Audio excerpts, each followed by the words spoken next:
एक रहस्यमयी हवेली, तूफान और जादुई रहस्य। तूफानी रात, हवा भेड़िए की तरह गुर्राती थी। बारिश खिड़कियों पर ऐसे पड़ रही थी जैसे बर्फीली छुरियां हों। बिजली की गड़गड़ाहट से आसमान कांप उठा। 12 साल की अन्या, उलझे बालों और बड़ी बड़ी आंखों वाली लड़की, होप हेवन अनाथालय की खिड़की के पास बैठी थी। हर बार जब बिजली चमकती, वह सोचती कोई उसे लेने आ रहा है, पर आज तक कोई नहीं आया। आज की रात तक एक काली लग्जरी कार अनाथालय के बाहर आकर रुकी। उसमें से एक लंबी, आकर्षक महिला उतरी, काले मखमली कोट में। उनके चांदी जैसे बाल अंधेरे में भी चमक रहे थे। तूफान में कौन आता है अनाथों से मिलने? एक कर्मचारी ने फुसफुसाया। महिला सीधी अंदर आई। उनकी आंखें हल्की बैंगनी चमक रही थी। उन्होंने सीधे अन्या की तरफ इशारा किया। उसे ले जाऊंगी, बस उसे। अन्या को एक पहाड़ी के ऊपर बनी बड़ी सी हवेली में लाया गया। रेवेनफॉल एस्टेट। उसके पीछे बिजली की कड़कड़ाहट, मानो हवेली ने खुद तूफान बुलाया हो।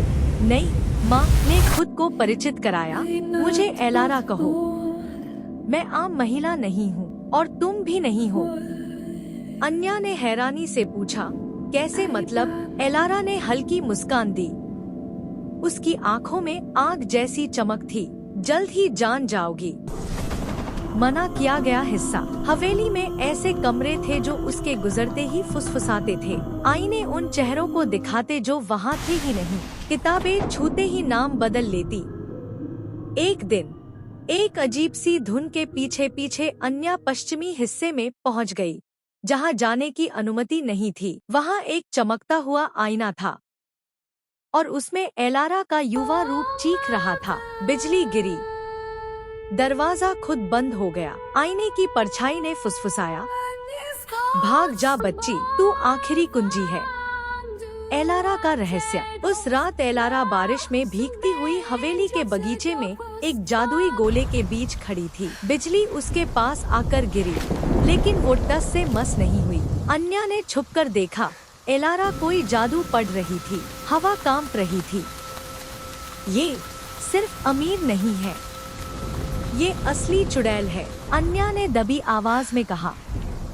जादू असफल हो गया। एलारा जमीन पर गिर पड़ी। अन्या भागकर उसके पास गई। एलारा की सांसें टूटी हुई थी। तूने देख लिया ना? उसने कहा। वो आईना, वो श्राप है। मैंने जादू का नियम तोड़ा, और मुझे बचा सकती है बस एक ही चीज, भूले हुए खून की कुर्बानी। मैं? अन्या ने कांपते हुए पूछा। एलारा ने सिर हिलाया। तू कोई साधारण बच्ची नहीं। तू थंडर इक्लिप्स के दिन जन्मी है, बहुत दुर्लभ। तू मेरी मुक्ति है।